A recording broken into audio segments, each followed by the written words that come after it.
Bro, balik lagi sama gue, Anton Enggolan, dan kali ini gue mau bahas HP Redmi yang kemarin abis gue unboxing, yaitu Redmi Note 10 Pro.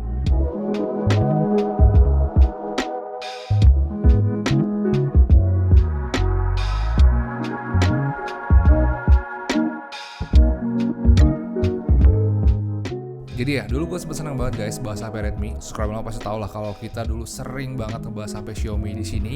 Tapi setelah nyobain Redmi Note 6, akhirnya gue udah mulai jenuh. Karena gue ngerasa HP Xiaomi udah mulai ngebosenin. Hype-nya udah nggak seseru dulu lagi karena kesannya mereka sekarang kayak cuma ngandelin chipset dan harga murah doang sih. Apalagi HP lain juga belakangan udah mulai makin kuat dan makin murah juga kan. Jadi ya Redmi Note-an gini jadi nggak seseru dulu lagi. Tapi pas lihat Redmi Note 10 Pro kemarin, gue mulai tertarik lagi untuk nyobain HP-HP dari Redmi. Dan ternyata bener guys, pas pertama kali gue pakai, gue ngerasain hype yang dulu gue dapet saat pertama kali nyobain Redmi 4 Prime. Ya emang gak mirip 100% sih, soalnya dari desainnya aja udah beda banget. Tapi sama kayak Redmi 4 Prime, gue juga ngerasain kesan yang sama. Soalnya mereka sama-sama punya desain yang so-so desain. Mungkin ada yang suka, mungkin ada juga yang enggak. Tapi setiap gue pakai HP ini, gue nggak ngerasa ada sensasi yang spesial dari bodinya. Bagi gue desain HP ini nggak ada yang spektakuler banget sih, dan nggak bisa dibilang jelek juga. Jadi masih bisa dikategorikan sebagai desain yang biasa aja, atau paling bagus tidaknya masuk kategori level lumayan. Tapi sama kayak Redmi 4 Prime dulu, dia juga punya material body yang bagus. Soalnya dia satu-satunya HP yang pakai Corning Gorilla Glass 5 depan belakang di harga 3 jutaan.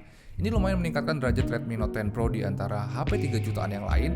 Soalnya itu ngebuat dia jadi HP midrange yang paling tahan gores karena Corning Gorilla Glass tadi. Terus dia juga punya sertifikasi anti debu dan cipratan air di IP53 yang ngebuat bodinya jadi lebih aman kalau kena hujan atau badai pasir. Jadi kalau kalian ke Qatar terus kena sandstorm, kayaknya sih ini masih aman ya. Mungkin loh ya, tapi gue nggak tahu juga sih. Yang jelas IP53 ini jaminan kalau dia harusnya tahan sama debu dan juga cipratan air. Tapi satu hal yang gue suka pas pakai HP ini adalah dia punya case yang bagus. Emang sih dia punya material yang kuat, tapi kalau ketemu case kayak gini ya gue auto pakai case sih, soalnya casingnya emang nyaman dan lumayan keren. Terus selain casingnya, ternyata layarnya juga nggak kalah keren ya bro. Bahkan menurut gue ini kelewat keren asli. Redmi kali ini udah gila banget sih, soalnya spek layarnya ini bener-bener tinggi. Sama kayak HP midrange yang lain, dia juga punya resolusi Full HD dengan ukuran yang lumayan besar di 6,67 inch.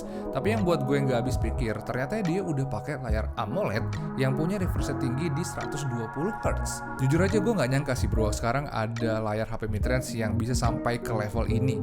Karena setahu gue 120 Hz AMOLED itu bisa cuma dipakai HP flagship doang. Dan setiap gue pakai HP ini, gue ngerasain level satisfying yang sama dengan HP flagshipnya, yaitu si Xiaomi Mi 11. Karena mereka sama-sama punya gerakan gambar yang benar-benar lancar dan sangat smooth dengan warna-warna yang indah. Kalau kalian belum pernah cobain layar flagship atau layar kalian masih 60 Hz, kalian harus cobain ini sih, karena saking asiknya, kadang-kadang orang-orang itu nggak bisa balik lagi ke 60 Hz. Soalnya pas balik ke 60 Hz, layarnya tuh terasa kayak patah-patah gitu. Rasanya kayak standar nyaman mata kita itu berubah drastis. Tapi ngomong-ngomong tentang AMOLED, pas unboxing kemarin gue ngerasa warna layar dari Redmi Note 10 Pro ini nggak senampol warna AMOLED-nya Samsung Galaxy A, karena warnanya nggak terlalu pekat dan terkesan agak hambar. Dan kalau kalian ngerasain hal yang sama, mungkin kalian juga harus cobain cara yang gue pakai, yaitu pindahin color scheme-nya dari auto ke saturated. Gue ngerasain settingan ini lebih bagus karena warnanya jadi lebih nendang dan lebih cantik. Jadi kalau kalian biasa pakai layar dari Samsung yang AMOLED, color scheme yang kayak gini gue rasa lebih recommended. Paling yang kurang ngena di gue dari layarnya sih cuma AOD-nya doang ya. Soalnya dia cuma bisa muncul kalau layarnya dipencet atau ada notif yang masuk. Katanya sih ini untuk ngirit baterai ya guys ya. Tapi agak nggak nyambung juga sih. Soalnya ya namanya always on display, tapi kok dia nggak punya opsi untuk always on ya. Ya nggak sih? Agak malas aja gitu kalau harus pencet-pencet layarnya dulu untuk cek notifikasi. Tapi yang gue seneng dari HP ini adalah dia punya dual speaker dan suaranya juga udah terhitung bagus. Karakter suaranya itu lebih ke arah bright, terus volume juga kencang dan suaranya juga cukup jelas. Paling yang kurang mantep cuma di separasinya aja sih, tapi nggak apa-apa soalnya untuk harga segini gue juga nggak nemu kualitas suara yang jauh lebih bagus dari ini. Jadi ya udah. Terus satu hal lagi yang buat gue geleng-geleng kepala adalah kameranya. Jadi HP ini udah punya 4 kamera belakang dan 1 kamera depan. Kamera selfie-nya 16 megapiksel, tapi kamera utamanya dipasangin kamera yang megapikselnya bukan main gedenya, itu 108 megapiksel. Kalau ditanya bagus apa enggak, jujur aja kalau dari segi ketajaman dan level noise, 108 megapiksel ini emang di atas semuanya. Soalnya gambar yang ditangkap emang paling tajam, bahkan mau di zoom sampai 5 kali sekalipun detail gambarnya masih tetap mantap.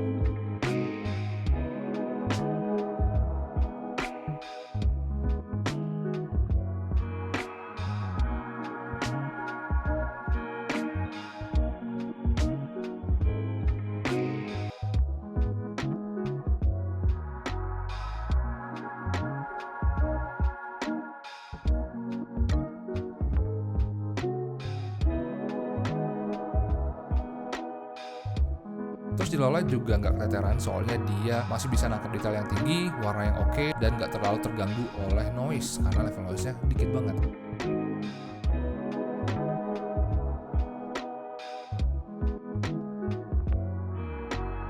Oh ya, pas unboxing kemarin gue juga sempat bingung dengan istilah telemakro di boxnya, dan ternyata itu cuma nama dari lensa makronya doang guys. Tapi lensa makronya juga ternyata bisa ngasihin foto yang bagus. Kemarin gue coba foto-foto benda kecil kayak gini contohnya, ternyata ketajamannya lumayan tinggi dan warnanya juga bagus. Cukup recommended sih ini kalau kalian suka foto-foto benda-benda yang mungil.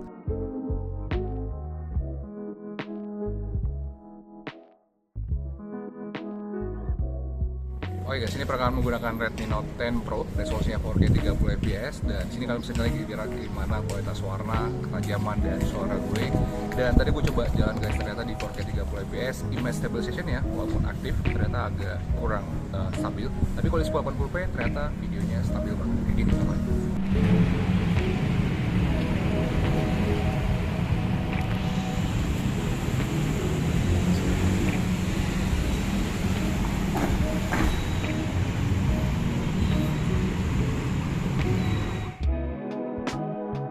Oh iya, jadi ini contoh dari dual video dari Redmi Note 10 Pro. Jadi kita ngerekam pakai kamera depan dan juga kamera belakangnya.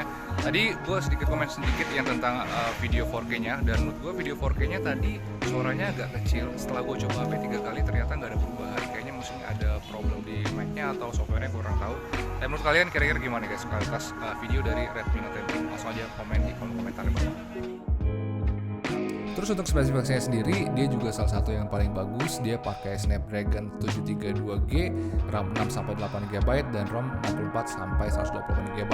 Pas gue cobain kemarin, gue ngerasa performanya emang mantap. Kalau dibandingkan dengan HP lain, dia performanya sebenarnya cuma sedikit aja.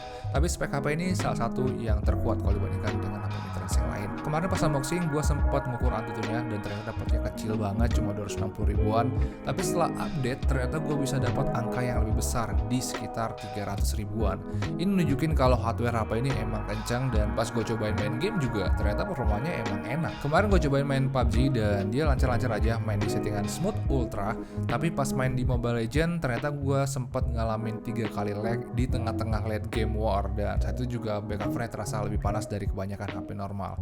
Gue nggak tahu ini kenapa, tapi itu sebenarnya nggak terlalu mengganggu karena lagnya cuma sesekali doang dan paling cuma sekitar setengah menit doang, jadi nggak terlalu mengganggu. Oh ya, kemarin juga di kolom komentar ternyata banyak yang komen kalau katanya MIUI ini banyak problem. Nah pas gue cobain ternyata gue nggak ngerasain itu sih. Mungkin prediksi gue itu karena kalian suka disamperin iklan pas lagi buka aplikasi-aplikasi bawaannya. Jadi saran gue di awal-awal kalau bisa kalian set regionnya di daerah yang Xiaomi nggak jualan, karena di situ pasti nggak ada iklan yang bakalan disodorin oleh MIUI. Problem yang gue rasain di MIUI 12 ini cuma auto brightness aja kadang suka nggak jelas. Tapi itu juga udah beres sih setelah update terakhir. Jadi ya semakin sini sih gue udah makin terbiasa dengan MIUI, dan ya walaupun ini bukan UI favorit gue, menurut gue ini nggak ada salahnya untuk dicoba. By the way, untuk fiturnya Redmi Note 10 Pro juga udah lengkap banget. Dia udah punya NFC, micro SD card slot, USB Type-C. Paling yang kurang di gue sih cuma fingerprint scanner aja yang ada di samping. Soalnya selama pakai HP ini suka ke unlock nggak sengaja karena kebiasaan gue yang selalu naruh jari jempol gue di frame. Ini agak annoying sih, soalnya kadang-kadang layarnya jadi kepencet-kepencet sendiri karena ke unlock tiba-tiba. Tapi itu nggak usah dipikirin terlalu keras lah, soalnya itu cuma masalah kebiasaan aja. Mungkin ada yang cocok, ada yang enggak. Kayak gue misalkan nggak cocok, mungkin kalian juga bisa cocok dengan yang side mounted fingerprint sensor kayak gini. Terus dia punya charger yang support 33 watt fast charging, tapi charging time-nya ternyata agak lama ya. Dia butuh waktu sekitar 2 jam untuk ngecas dari low bat ke 100%. Menurut gue itu lama banget, soalnya yang lain paling cuma butuh waktu sekitar 60 sampai 90 menit untuk full charge. Sedangkan ini 120 menit, jadi ya udah terlalu lama sih menurut gue. Oh ya, sama kayak HP-HP review gue yang lain, HP ini juga benar-benar gue coba untuk ngabisin baterainya dengan pemakaian yang benar-benar real tentunya. Dan gue cukup puas karena gue bisa dapetin screen on time yang luar biasa di 9 jam dengan pemakaian yang hampir seharian. Tapi ini jangan di-compare dengan HP review gue yang lain guys ya, soalnya HP ini kemarin cuma gue pakai untuk streaming YouTube doang dan browsing-browsing barang di internet tanpa main game sekalipun. Jadi wajar lah kalau misalkan dia dapat screen on time yang lebih tinggi dari HP yang gue review kemarin. Oke, kesimpulannya ya, menurut gue nih ya, ini adalah Redmi Note Pro terbaik yang pernah mereka buat. Walaupun ada beberapa hal yang belum cocok di gue kayak AOD-nya, fingerprint sensornya, dan juga chargernya, tapi kalau mau objektif, ini HP yang bagus banget. Beda banget dengan HP mereka yang lama, soalnya kali ini dia nggak ngobrol chipset doang, tapi dia juga kasih layar terbaik dan kamera yang sangat kuat biar kita bisa ngerasain sedikit rasa-rasa dari flagshipnya, yaitu si Xiaomi Mi 11 yang kemarin sempat gue review juga. Dan kalau ditanya recommended atau enggak, mungkin kalian harus lihat harganya dulu sih. Kemarin HP ini gue beli lewat flash sale dengan harga 3,599 juta. Linknya ada di kolom deskripsi kalau kalian mau cek. Dan dengan harga segitu HP ini gue rasa cukup recommended. Alasannya klasik banget sebenarnya, yaitu karena nggak ada HP lain yang punya spek sebagus dan sebalance Redmi Note 10 Pro di harga segitu. Jadi menurut gue dengan harga dan speknya gue rasa ini recommended. Tapi kalau enggak, mungkin kalian lebih cocok dengan HP brand sebelah seperti dari Oppo, Vivo, dan juga Samsung. Jadi ya mungkin gitu aja. Bulan ini rencananya juga mau compare Redmi Note 10 Pro dengan 3 HP hero mid-range yang lain. Jadi jangan lupa nyalain loncengnya guys ya. Itu bantu gue dan biar kita bisa ketemu lagi juga di video-video berikutnya. Ciao.